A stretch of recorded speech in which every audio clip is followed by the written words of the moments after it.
হাদিস শরীফ বর্ণিত রয়েছে আনাস ইবনে মালিক রাদিয়াল্লাহু তাআলা আনহু قال قال رسول الله صلى الله عليه وسلم لا يؤمن احدكم حتى اكون احب اليه من والده وولده والناس اجمعين।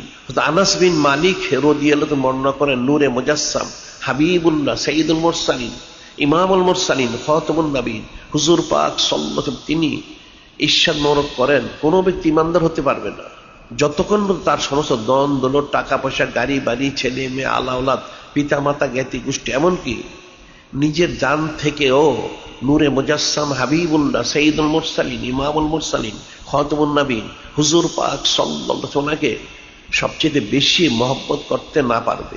অর্থাৎ কেউ যদি ইমানদার হতে চায় তাকে সমস্ত কিছুর চাইতে নূরে মুজাসসাম হাবিবুল্লাহ সাইয়্যিদুল মুরসালিন ইমামুল মুরসালিন খাতামুন নবীন হুজুর পাক সাল্লাল্লাহু আলাইহি ওয়াসাল্লামকে সবচেয়ে বেশি মহব্বত করতে হবে। সে ইমানদার সে মহব্বত করবে। সুবহানাল্লাহ।